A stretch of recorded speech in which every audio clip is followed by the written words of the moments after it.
Okay. So, welcome everyone. This is our workshop first, so I won't do I won't use the gavel unless you force me to. And we won't do a pledge, but we'll observe which council members here. We have a full house. I see everyone. I see the city attorney and the city administrator. We got a crowd in the back. Don't know who they are, but we'll find out in a minute. So our first item of business is actually a community segment, and we're actually honoring Sands Frost. Do you have anything you want to say, Chris, before I do? No, go. Okay. Sands. He's getting worried. Yeah. It's going to be a roast? No, it's not. It's absolutely not. I'm delighted this evening to start our workshop meeting by honoring the city's longest-serving employee, and that's Police Chief Sands Frost, who as of tomorrow, I am told, July 11th, 2023, you will have served in the Beacon Police Department for 40 years. So Chief Frost started his career in 1983.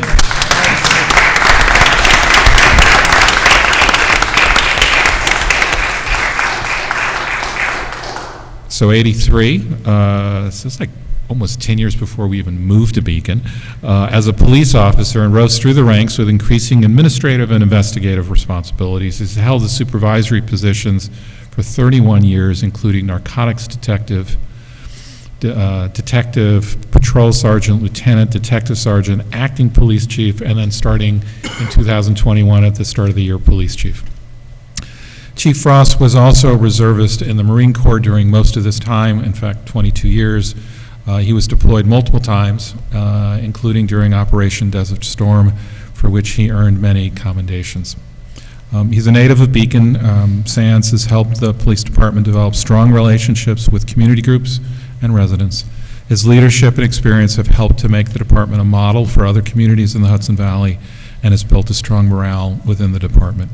Some of the initiatives launched under Chief Frost's guidance include the Hope Not Handcuffs program to help people struggling with addictions, integrating a behavioral health specialist from Mental Health America into the department, reinitiating officers patrolling Main Street to build community relations, includes a bike patrol recently, right? Promoting active participation with the department and the Dutchess County Domestic Abuse Response Team, promoting active participation with the department in the City of Beacon Drug Court and the Domestic Violence Court, maintaining police department involvement in community events, maintaining department's training threshold, meeting all requirements set by New York State Accreditation, Division of Criminal Justice Services, and state and federal case law. And then coordinating with the Dutchess County Sheriff's Office and Civil Service in the county in terms of improving the recruitment and the diversity of that recruitment at the last police exam, and the results speak for themselves. Lastly, I was attending Flag Day a couple weeks ago, and you were also honored as Volunteer of the Year by the Elks, right? Yes. Do I have that right? So I just wanted to congratulate you. There's a plaque here I want to present, so if you don't run away, I'll come and hand it to you. All right. So, this is the service award presented to Police Chief Sands Frost. And I'll give you a mic so you can hear me.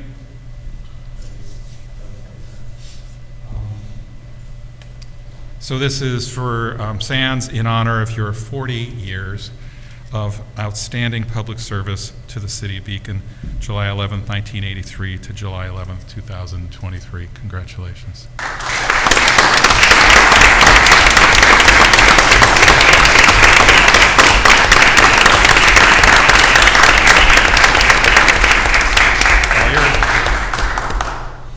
Thank you very much. I'll keep this short because I know you guys are busy and you have a lot going on. People ask me, 40 years is a long time. How do you stay someplace for 40 years? I've had the privilege of serving a community that I was born in and raised in. And I like to think that what's made me today is a lot of the interactions I've had with the people in this city, growing up here and becoming, being an adult in the city, and a lot of my daily events that I've had that occurred in this city. And I think it's really helped to make me who I am. So it's nice to give back, being that I felt like I received a lot from this city. and it's nice having this opportunity to be here and give back. And I've been lucky. There's a lot of things that, 40 years is a long time, but you can't do it without support. And my wife, Bonnie, is here. We've been together for 15 years. She's been my wife for the last 10 of it. And I have my oldest daughter's 30 years old. I know the fire chief was talking about the last time he was here about missing holidays, missing birthdays and events. My wife, she's been great. I really don't miss holidays and birthdays because if I'm not there on the holiday and birthday, we do it another day. We've had, the kids over and do Thanksgiving dinner on Saturday. Just so she really goes out of her way to make sure that those events don't go by. And I miss them. It's one of the reasons why I love her so much. She's really been good on that and helping out. And the officers here, especially since I've been chief, I've been lucky. They really been doing a good job, and when we all know here, because we're here, we would all hear it. We get very few complaints about the officers. They really do a good job. Anything that does come up gets nipped in the bud pretty quickly. And they've really gone out of their way to try to make my job a lot easier. Because if you don't have good officers, this isn't a good job. You don't want to be here, right? They've been a big help. The people in the community, besides, I've had friends and family in the community that show support, but just the residents, the business people that you meet, and get to know, or even complete strangers. The smiles you get, the shake of the hands, the thank yous, hey, be safe out there, officer. You get a lot of that in this community, and that definitely makes, it's just another thing that make you like being here and make you want to stay. And last and definitely not least, but the mayor, the council, and the city administrator, first of all, you're going out of your way. You didn't have to do this tonight, and you're going on your way to show your appreciation for me being here. That means a lot to me. And my interactions with us, whether we're here as a group or we deal individually, it's all been positive. It's all it's been nice. You've made this easy. I know when I came in, when you come in as chief, you never know what you're walking into. But you've all helped make this easy for me to come in, step in this, and do this job, and I appreciate that. And it's just a combination of all those things that makes it easy to be someplace for 40 years. And thank you very much. I appreciate it.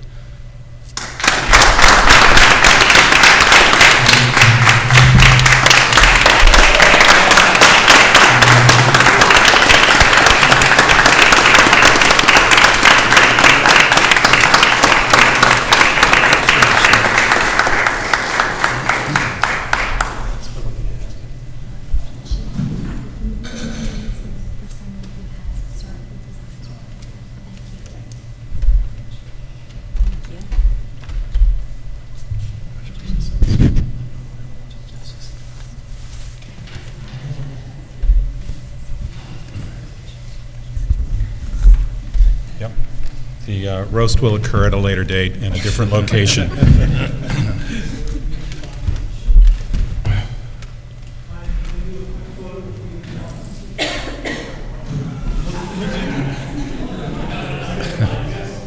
We'll do you first. Hang on. Okay, ready? All right, now the rest of the family.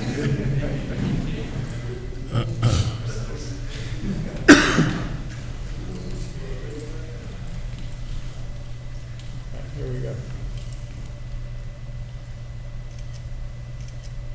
Thank you.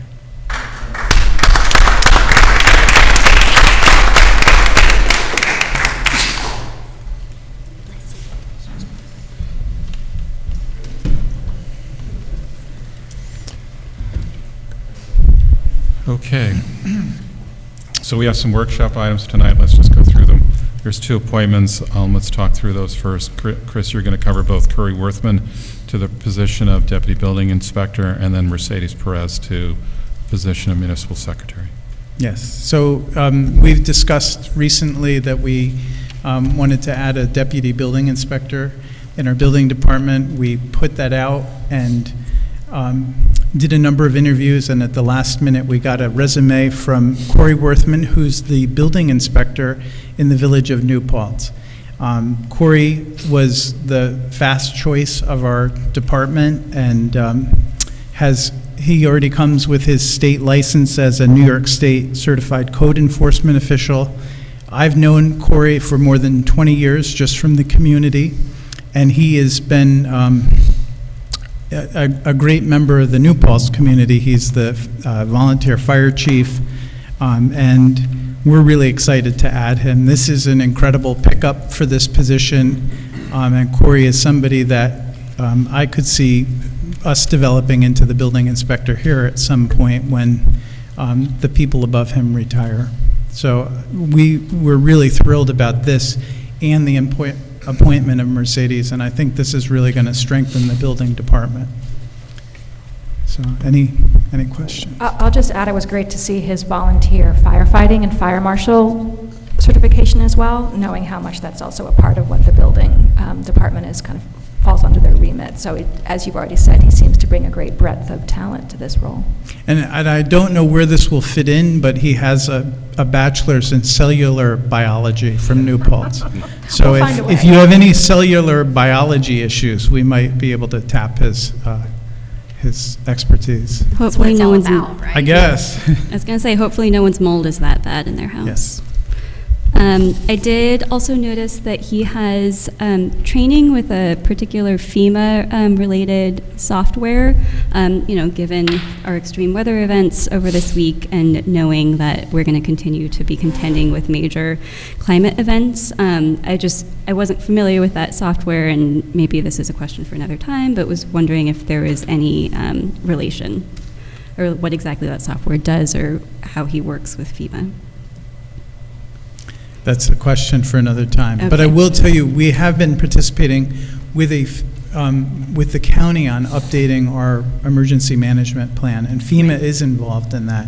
And so Bruce was participating in that with me, and this is one of those things that I think Corey could now pick up and run with to free Bruce up on other things. But at some point, maybe when we have Bruce in for budget, we could ask him about that, or we have him back to talk to STRs. Okay. My other question was, I saw that he's a co-owner of Ridgeview Home Inspections and wanted to clarify, I mean, it's obviously a really relevant and helpful experience, but wanted to clarify if there would ever, a conflict of interest would ever come up where he was the private inspector of a home and also our building inspector, and how that might be managed. We would ask him not to do any inspections in Beacon. Okay. And I think also this is an opportunity, our pay scale is quite a bit higher than New Paltz, which is attractive for him to come, and he may not need a second job by coming here and developing through our tier system. Okay. So that kind of leads to my question, which was, this isn't a step down from him being building inspector for the village of New Paltz to becoming deputy building inspector here because we're a bigger city. I think he has more opportunities here. Yeah. Like, he's at the top in the village, and Okay. he's at his pay top, and that's our bottom rung of pay for this position is higher than his highest pay. Great, okay, thanks. So it is a real opportunity, and I'm sure, he understands that he has potential for growth here, Mhm. that we're a growing department, and with a lot of work before it. Any other questions on Corey? Let's move on to Mercedes. So then the second position in the building department that we're filling is the municipal secretary. Amanda Caputo was recently promoted to city clerk, and that left an opening. We did a number of interviews and quickly found what we think is going to be a great replacement. Mercedes Perez is currently working with the village of Wappingers and has been planning and zoning secretary there, so we feel like she could step in seamlessly here. She has also worked for a municipality in Florida in various roles and has about 20 years of clerical experience. She would also be able to do translation for us in the building. We lost our one bilingual staff to retirement a few years ago in this building, so it would be great to add that skill set here as well. So we think, again, with these two hires, that that we're going to really round out this building department.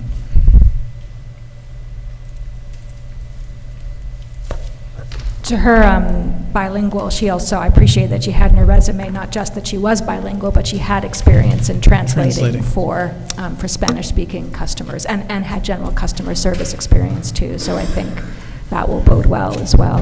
I'm curious at this point, just to get a more general overlay, how many vacancies, if any, do we have in our sort of administrative staff that are within this building? So let's finish up the building department. Right, we're adding one staff because we really needed it. That's the deputy position. The municipal secretary became vacant when we hired the clerk.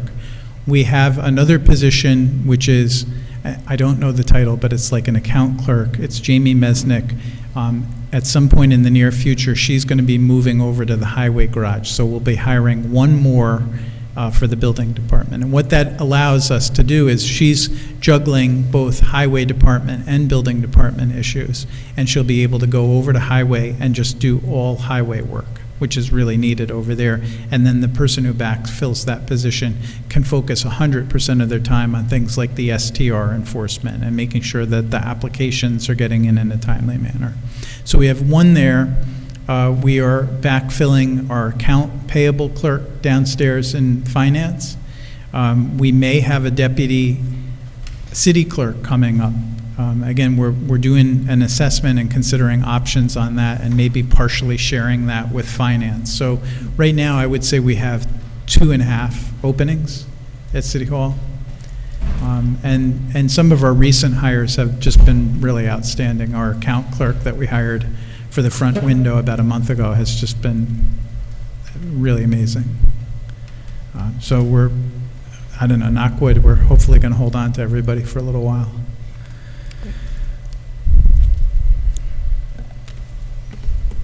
Okay. Anyone else?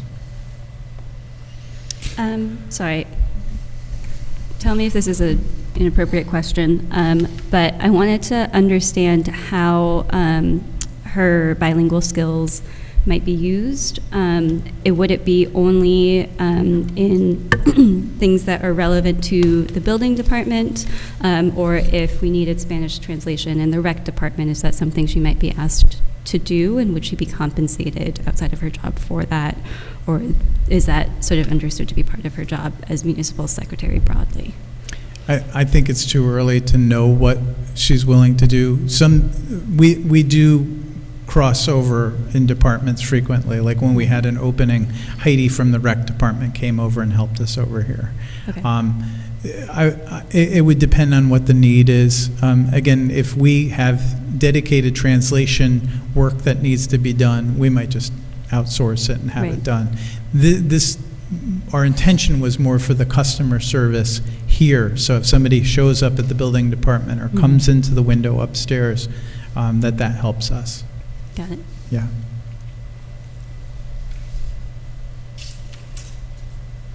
Okay. Okay. So let's go on to item 3, if that's okay. And that's, you've got bid results on South Ave just came in? Yes. And Okay. if I could just give a little background for people that may not know what this is. You may recall last year we did a sidewalk replacement along South Avenue Park, and we used our CDBG money to do that, our Community Development Block Grant money. After we did that, Davie South Terrace said, hey, the sidewalk in front of our facility is really bad. Would you consider coming and doing that? That's also an eligible area for our Community Development Block Grant money. We worked with South Davies Terrace on them granting us both permanent and temporary easements to construct and then maintain the sidewalk. We'll be doing about 875 linear feet of sidewalk.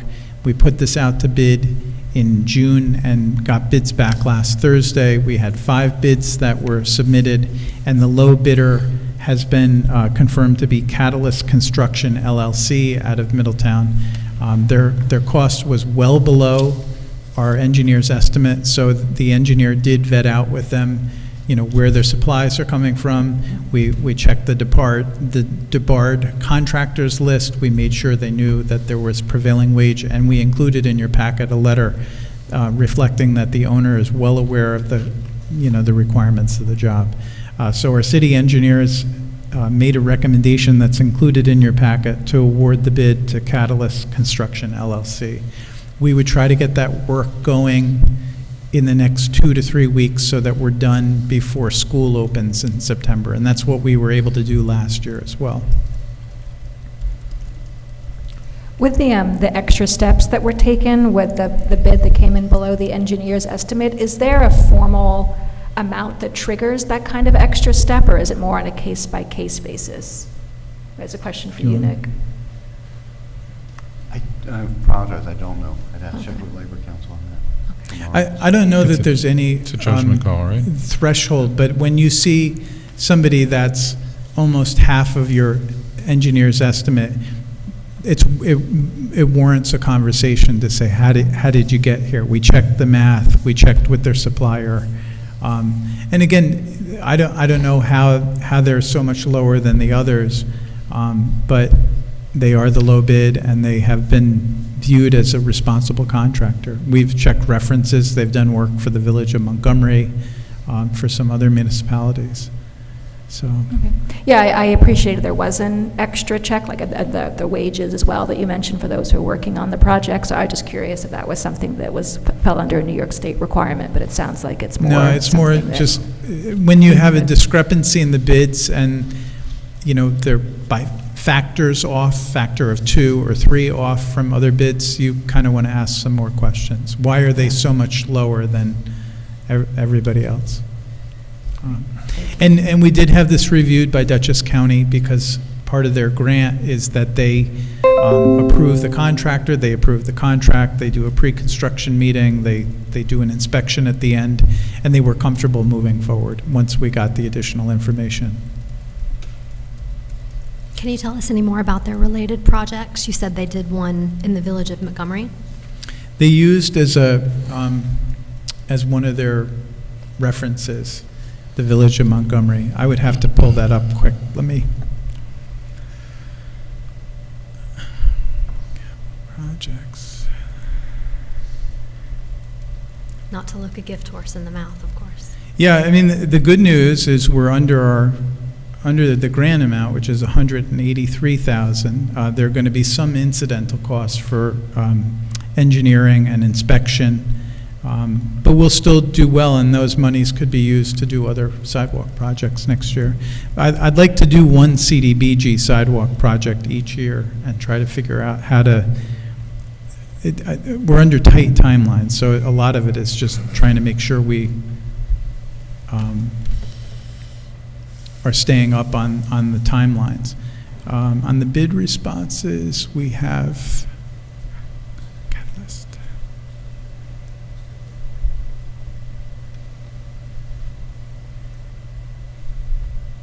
So they had done work for Orange Ulster Boces, for the Village of Montgomery, and then for a golf course. They used those as their referrals for this. And it's all concrete and paving work. And apparently they work for Newburgh Central School District, did concrete and asphalt.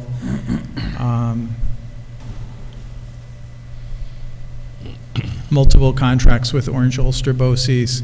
So this isn't their first, if this was their first public job, I would say, do you really know your prevailing wage rates?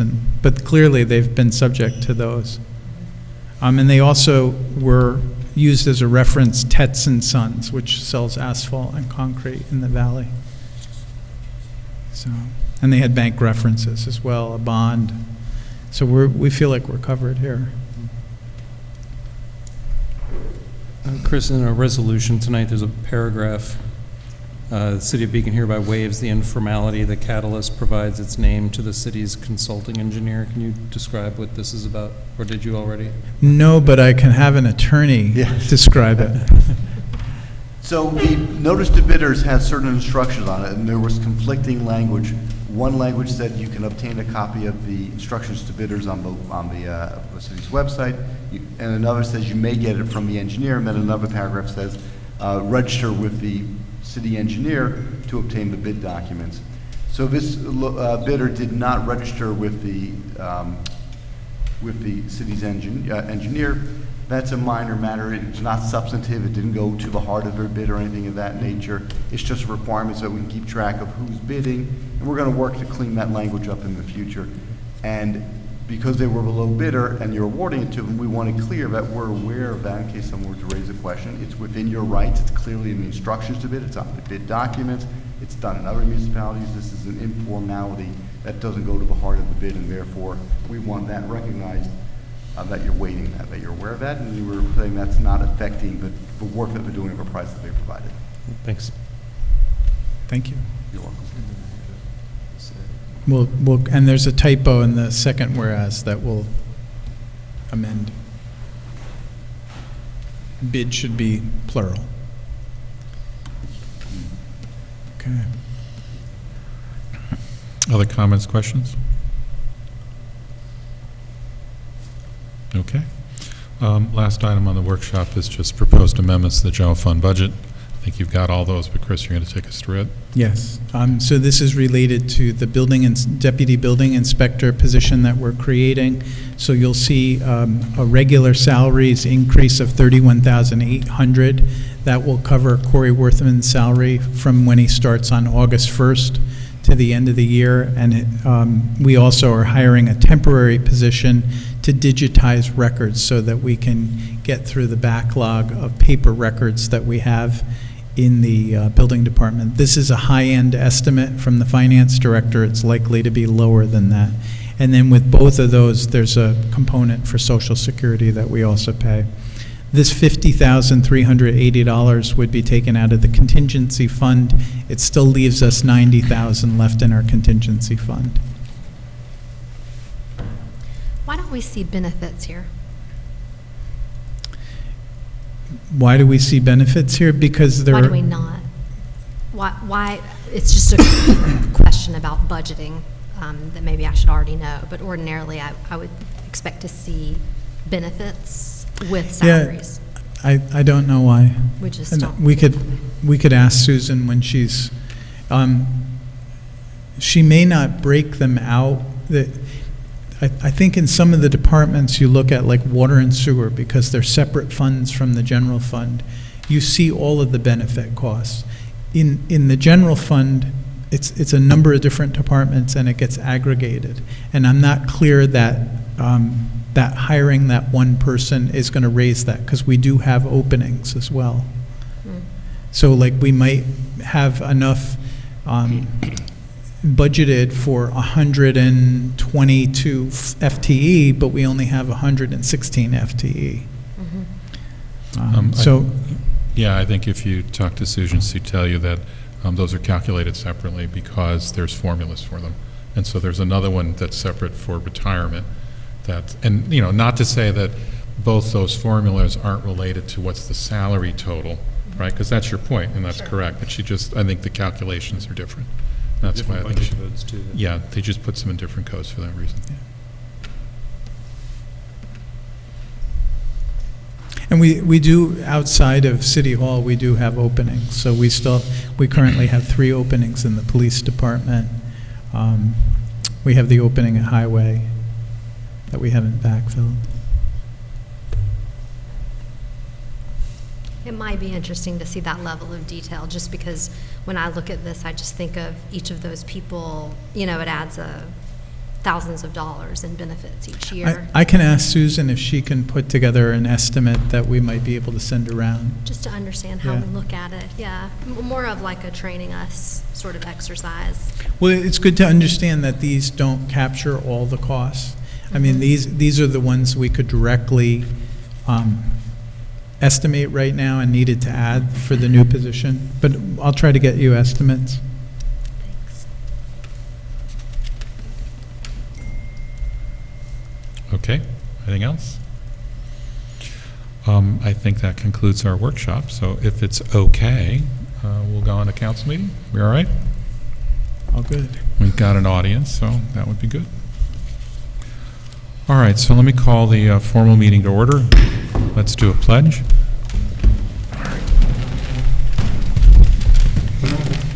I pledge allegiance to the flag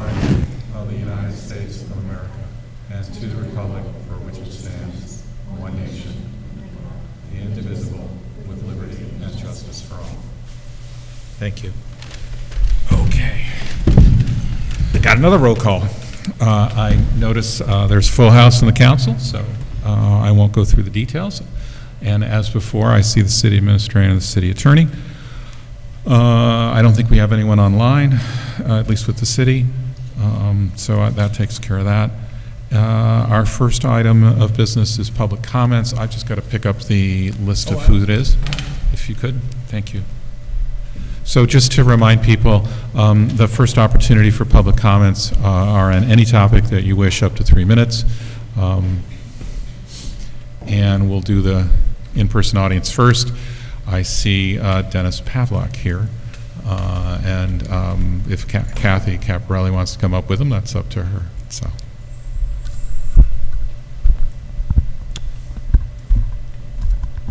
Good evening, Council, Mayor. Yes, I'm here with my committee member from July 4th Committee, Kathy Caparelli. I'm here, first of all, let me say this. I hope everyone had a good time at the July 4th event that we just had a couple of days ago. I'm glad everybody had a good time. What I failed to say was in 2026, America's going to be 250 years old, so we're looking to expand our activities on a wider scope, but more of that in another year or two as it gets closer. I'm here tonight to voice my displeasure regarding this past July 4th event. When I was here on June 12th, I had asked the council if the committee could use the community sign for my event to let people be aware of the event. To my displeasure, it was removed from Memorial Park like overnight and put down behind the firehouse. My committee never received any correspondence relating to this. The same thing happened last year, requested that to use that sign. We never got a chance to use the sign as well. And we're just wondering that why the city does not want to be partners with the Declaration Committee. And that is my my argument tonight. Outside of that, we had a good July 4th, but I'm looking to continue partnership, but with reckless disregard such as that, you know, we're looking to, why can't we use the community sign for our event? We used it, the last time we used it was July 4th, 2019. We had 104 people at the event. So it does help, it does work for our numbers. So I like to have it, you know, a conversation with that on why we can't use it. And I just want to know if the Spirit of Beacon Day, it's used for Spirit of Beacon Day and the St. Patrick's Day Parade, if they get a chance, if it's used for that, and why can't we, like I said, why can't we get our full share of using it? Thank you for your time. Okay. Mayor, may I offer a point of clarification? Sure. So we did inform Dennis that the sign was being used on South Avenue because we abruptly made it a one-way, and we were having a lot of trouble with people going the wrong way on the one-way. So the sign was moved over as a vital traffic safety matter. If it had been available, we had planned to make it available. That was conveyed to Mr. Pavlak. I was in the room when your assistant had that conversation with him, and he seemed to agree at that time that traffic safety probably warranted not using the sign for other things. So again, we have been more than cooperative with the committee, but we had a kind of difficult situation that had to be managed on South Avenue. Okay. So that sign basically says one way only, and helped us to kind of quickly tell people, hey, there's a change in traffic patterns. Okay. Teresa Kraft?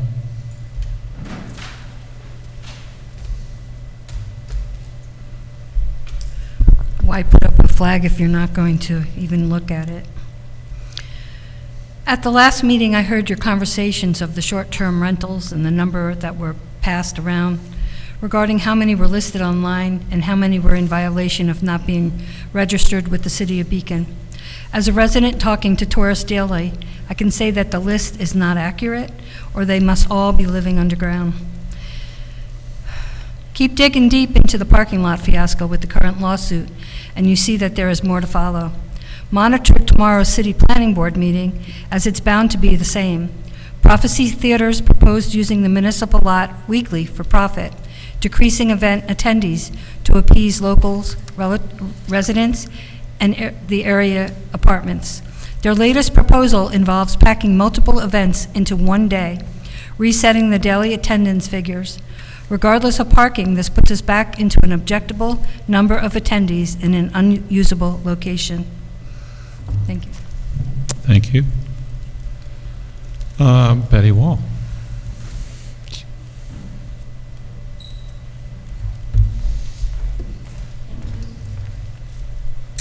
Betty Wall, 8 River Ridge Court. I'd like to raise my continued concerns about the proposal to convert the Dutch Reformed Church on Walcott Avenue to an event venue, hotel, bar, and cafe. This is the wrong space for this type of venue. It belongs in a commercial area, not in an area surrounded by quiet residential housing. There have been so many significant issues raised over the past 2 years at planning board meetings, but most concerning right now is that the moment the planning board shut the hearings down to the public, the applicant finally admitted that he wants to hold multiple events per day. This is something that residents have been asking for months with no response until now. Multiple events will cause an even greater detrimental effect on our quality of life than a single event. There will be further increased traffic and greater parking and noise disturbances. Events could begin at 7 a.m. and end at 8:30 or 9 p.m. with people coming and going all day long. This project cannot be approved. Thank you.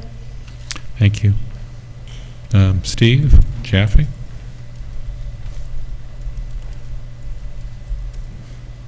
Good evening. I'm also going to speak about the church. The proposed entertainment venue at the historic Dutch Reformed Church should not be permitted. The venue by developer Prophecy Theater will be in the middle of a quiet residential neighborhood. Each concert or event will bring hundreds of attendees on any given day from 7 a.m. to 9 p.m. The traffic, parking, noise, and trespassing will devastate this neighborhood. This venue belongs in a business or commercial district. It does not fit in a quiet residential neighborhood. Thanks for your time, and thanks for listening. Thank you. Anyone else here physically? Yeah, come on up. Tell us your name and where you live. Rachel Rifkin, River Ridge. I just want to say, in terms of what's going on with the parking, with I think it's St. Luke's. Please. Speak into the mic. So I'm trying to get better. Yeah. I am short, but it shows to the 2 proposals and to the city itself. So obviously we all want a city that works and that's viable and that helps everybody. And I guess that's it, because they tie into each other. The saints and the parking, it all ties in. And just go Beacon. I don't know what to say, but thank you all, and that's it. Thank you, Honorable Mayor. Okay, thank you so much. Anyone else in the physical audience want to make a comment? This is your opportunity. All right, and then we also are online, so Amanda, if there's anyone in the virtual audience who wants to make a comment, this would be the time. There's no one in the audience raising their hand to make a comment. If you are watching on Zoom, please raise your hand. If you're on a phone, press *9. If you're on YouTube, you'll have to join the Zoom meeting to make a comment, but as of this time, there are no attendees who wish to make a comment. Thanks, Amanda, and I appreciate you covering for Ben. I appreciate that a lot. Okay, well, there'll be a second opportunity for public comment. So let's go down to the next piece of business, which is just to do reports. Let's start with the council, And I don't know which direction we want to start. Dan, you want to start up and we'll go around? Yeah, I don't have much. I just want to share with everybody that I'll be having office hours this coming Sunday at Trax Coffee House at 1 East Main from 10 a.m. to 12 noon. So come on by. Thanks. And to schedule office hours with me, you can get me over email, wlongno@beaconny.gov. You can also schedule office hours with me at pwake@beaconny.gov. I also wanted to note we had several resolutions up on council opposing the dumping of nuclear waste in the Hudson, and the state legislature did in fact pass legislation which would ban this really scary practice. However, it's still sitting on Governor Hochul's desk. She has not signed it.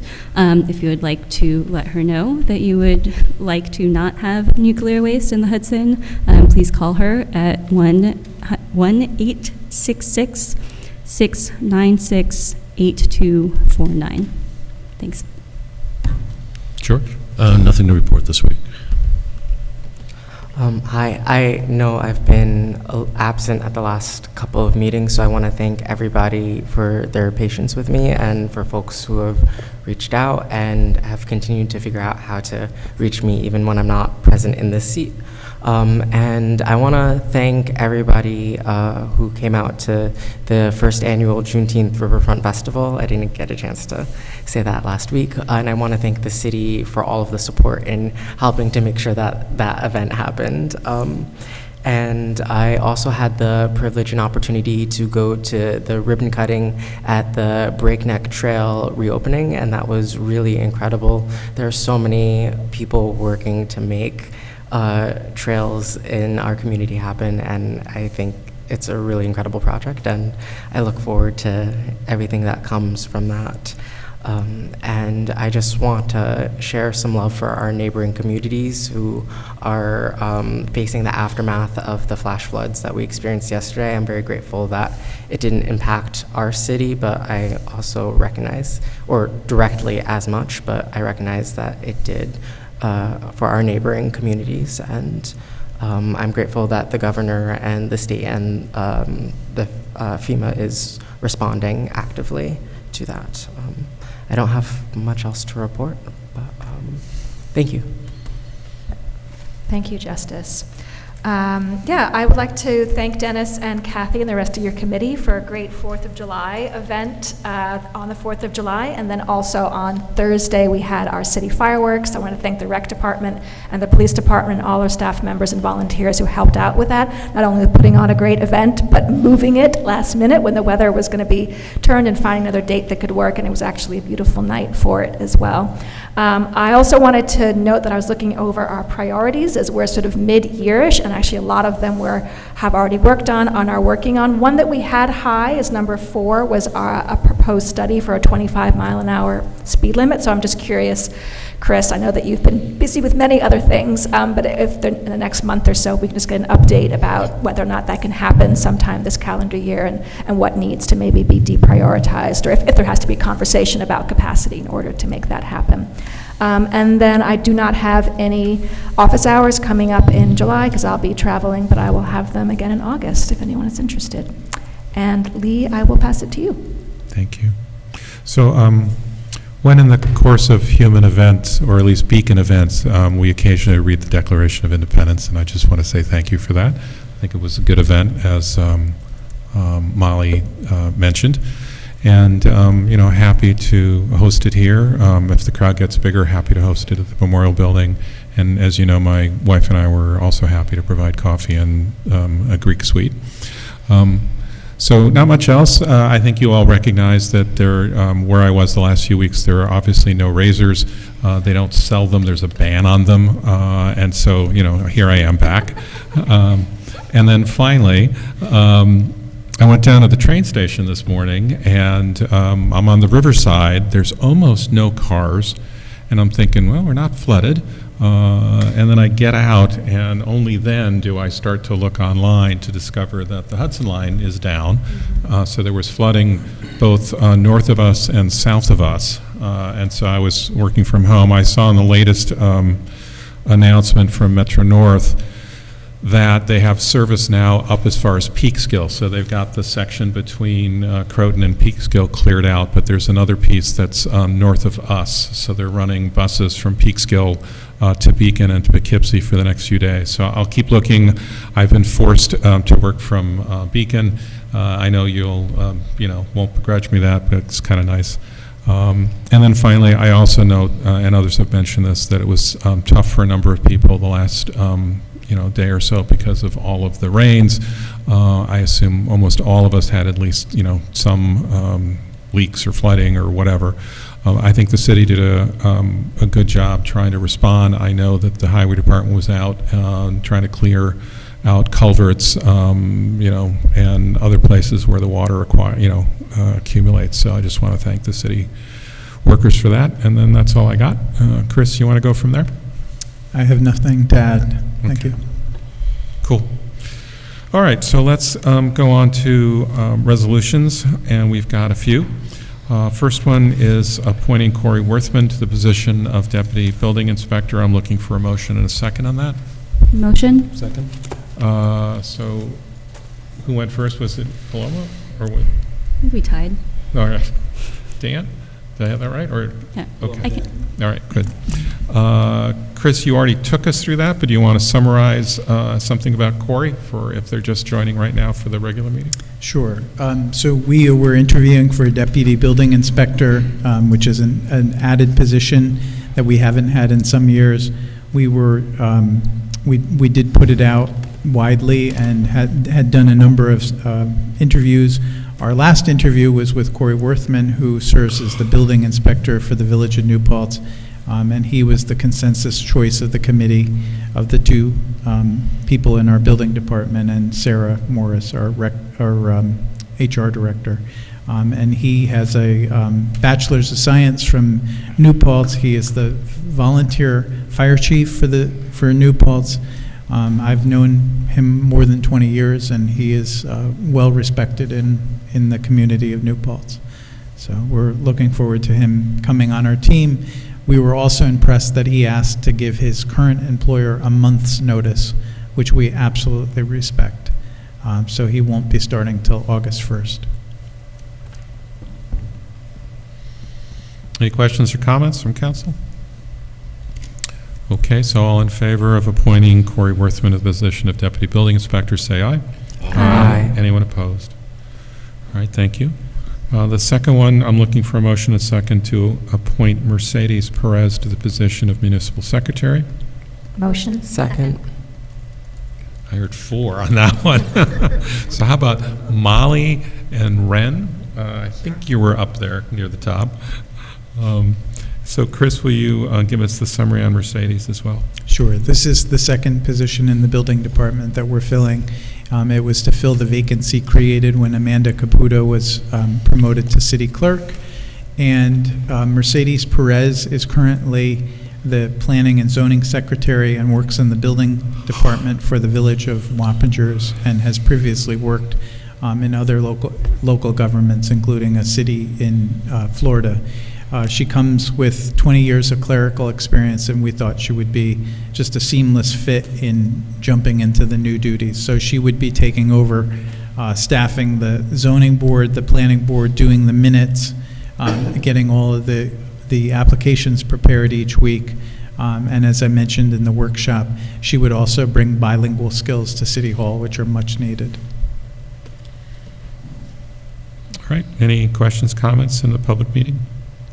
I just want to comment, thank you to Chris and the rest of the building department for really filling out the staff in this really critical department. We talk a lot about things that we're asking the department to do, including our short-term rentals. So I appreciate the vision in building out this group, and it seems like a really great group of staff.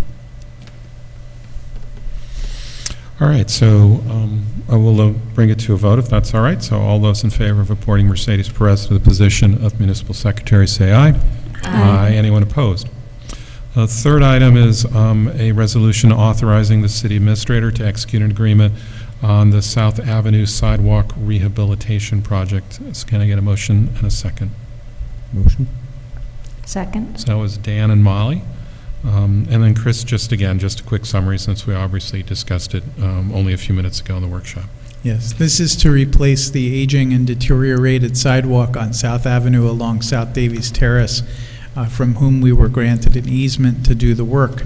It's 875 linear feet of replacement with ADA compliant sidewalk. We had put this out to bid and received 5 bids last Thursday. The low bid was from Catalyst Construction LLC of Middletown, New York, in the amount of $111,856. That was significantly lower than our engineer's estimate, so we did some follow-up investigation over the last couple of days to make sure that that was a responsible bid, and you have in our packet a recommendation from the city engineer to award the bid to this company.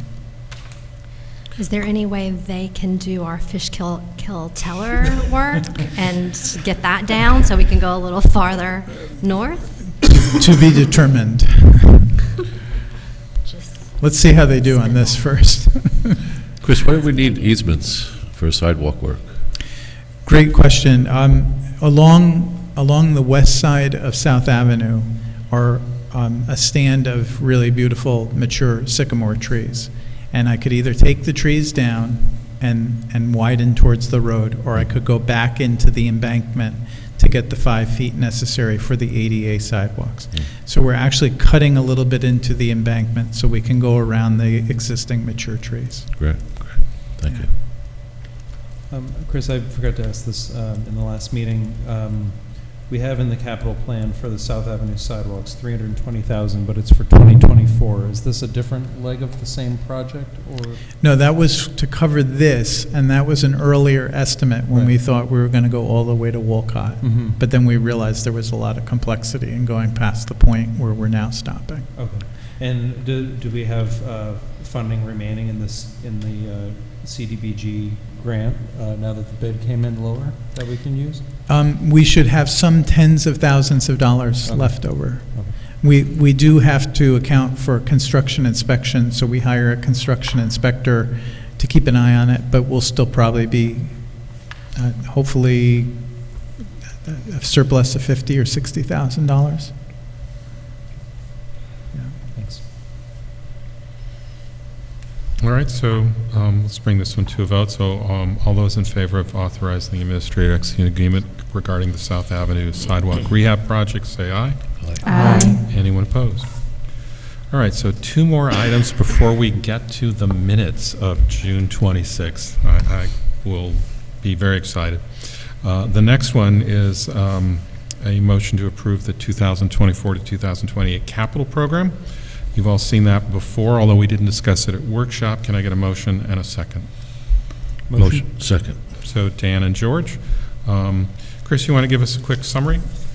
I was going to let Nick take care of this one, so he Mayor, didn't the feel city left out. charter requires that you, as mayor for the city administrator, prepare a 5-year capital plan that be presented to the city council by May 31st. There thereafter be a public hearing, and that it be voted upon by the city council by July 31st. So the resolution before you accomplishes that last task. The first task, presentation preparation by the city administrator for your office, was presented to the city council by May 31st. You workshopped it on a number of occasions. You then scheduled a public hearing that was held on June 26th. You've closed that public hearing. You had subsequent discussions. The city's finance director was present to answer questions the council had, and a detailed overview of what was proposed for each of the 5 years for each of the various general fund, the water fund, and the sewer fund, all detailed in the presentation from the city administrator and the city's finance director. And in addition, there is a proposal included in the resolution how the projects for 2024 would be funded. So the resolution before the council does 2 items. It adopts the 2024-2028 capital program, and it also adopts the proposed 2024 capital program funding sources. We will correct the typo in the last resolve where it refers to the funding being for 24 to 28. It's just for 2024. In subsequent years, as the capital plan gets presented and refined for each year, you will vote on the plan next year and also the funding for the specific 2025. So that's the resolution before the council for tonight. All right, thank you, Nick. Any questions or comments from council? I just had a question about the proposed milling and paving list. I don't think necessarily it has to be resolved before we vote on it, but I know that we had talked about maybe not doing Beekman Neck or this year, and I was wondering if there was any update on. Yeah, whether- we're going to hold on Beekman so we can take a look at a more complete streetscape reconstruction. Okay. Yeah, we're going to go back and I did have an initial conversation with the county about whether they might fund that. They said it could be fundable. It might make a good TAP grant, which is Transportation Alternatives Program. We use that for the bump outs on Main Street. So we're going to slow down on that and see if we can do a more complete project. Should that be somehow reflected in the capital program, or that's just sort of included in that 500,000 bucket? Yeah, I mean, I don't have a cost on what the broader project would be. Like, we could come up with what we thought was a dollar value on just milling and paving, reconfiguring the street with new sidewalks on one side, and it's much more substantial. So we would, it would be a capital program item probably in a future year. Right. And I'll admit, I'm probably not going to have any information additionally to give you for a year. I mean, we're just struggling to hold on to the firehouse right now. If we're not doing Beekman and therefore we are doing other streets, it would be great to be able to share those publicly before that work begins. We've been cautious about doing that because in evaluating the work that we needed to do, there ended up being a lot more ADA curb ramps than we initially thought. And you'll remember last year we went through a whole process where we bid twice the ADA curb ramps and we couldn't get them into a realistic budget, so we ended up doing them in-house. There are just too many to do, so what we're going to try to do is bid those curb ramps and then see what's left. And I'm forgetting what the number was, but it was well over 15 that we needed to do, and I'm probably underestimating grossly. So I seem to remember there were maybe about $300,000 worth of curb ramps that we first wanted to make sure that we had before we said, okay, we're going to do another round of roadway. Yeah, that makes sense, and a lot of them are in Ward 1, and Ward 1 usually has curb ramps at every end of every street. Yeah. So. Like we're doing Davies Avenue, and there's a bunch right in along there too.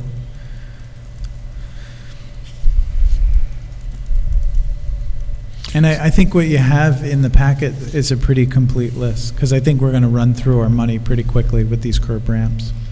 And it's just too much for us to do in-house. So my only comment is just I'm very appreciative of putting together a capital plan. I've been through a lot of councils, and this one at least does look the full 5 years out, in recognizing that anything past the first year is really just an estimate. I will say at work, I just got tasked today with a 10-year look at something. I'm thinking they're out of their minds. And this is for a relatively new product, so it's hard to do. But I said I'm very appreciative, and I think this is the correct level of detail. And clearly the funding seems also appropriate. I am, looking carefully at using this much general fund balance, but I do believe it's there. We obviously can't do that more than this one time. It'll take us a while before we can do it again, but I'm good. Okay. Any other comments? All right, so all in favor of adopting our capital plan for 2024? Is that what we're adopting, Nick? It's the capital program for 2024 through 2028. All right, 2024 to 28. In favor, say aye. Aye. Aye. Anyone opposed? All right. And then the final item before we get to the minutes. Just a quick question. Is that supposed to be a roll call? The capital plan, of course, I believe it is. Thank you. Should have marked that. My fault. So yes, Mayor, if you could recall that. as a Sorry. roll call. Sure. Molly? Aye. All right. Justice? Aye. George? Yes. The mayor votes yes. Paloma? Aye. Ren? Aye. Dan? Aye.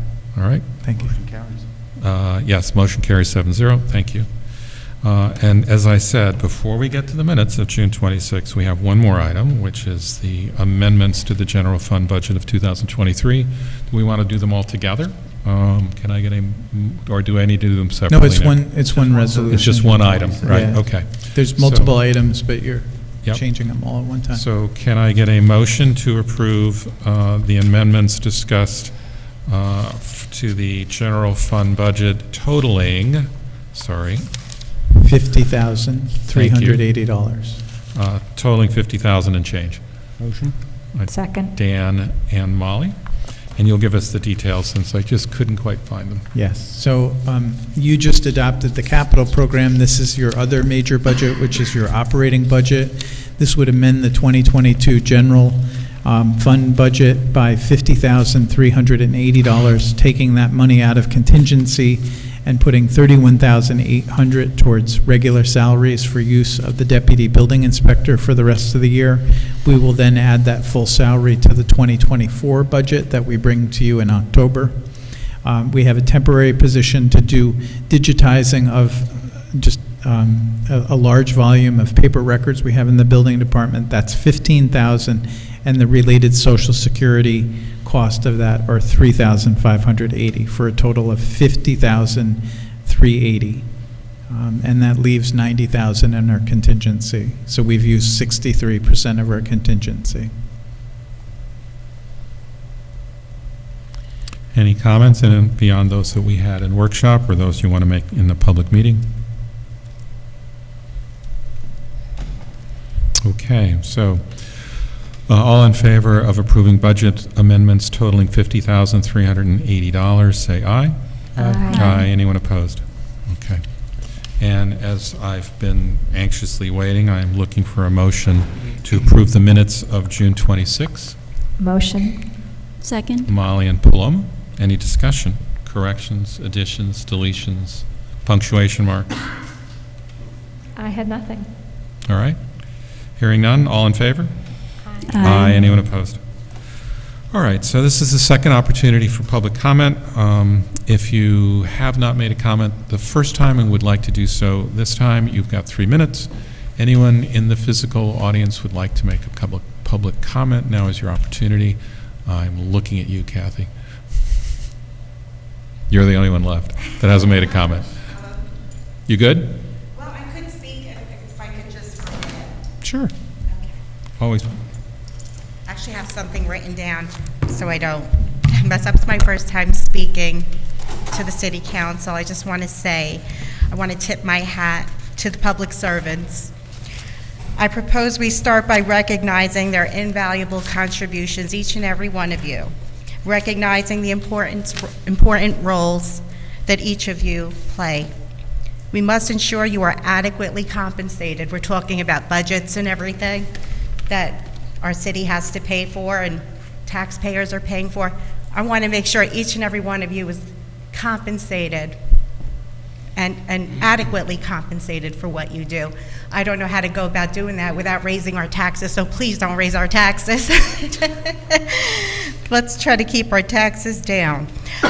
In addition, I would like to encourage young minds to consider careers in public service. And I want to also highlight the fulfillment and purpose that comes from serving others.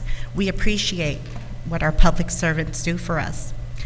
By nurturing this mindset, we can ensure a future generation of dedicated individuals who will carry the torch of public service forward. In conclusion, tipping our hats to our public servants is more than a mere symbol of appreciation. It is a commitment to recognizing their invaluable contributions and supporting them in their noble endeavors. Let us unite in honoring their service, advocating for their well-being, and expressing our gratitude for their unwavering dedication. Thank you for letting me say my part. I appreciate each and every one of you, and I look forward to working with you on the Independence Day Committee. And I just want to also say, as Vice President of the local Beacon Community Lions Club, we're having a fundraiser. If you're interested in supporting us, we're raffling off a 40-inch TV this Saturday. If you're interested, reach out to me and we will get you your raffle tickets. Thank you. Thank you. And how do people get in contact with you? That's a good question.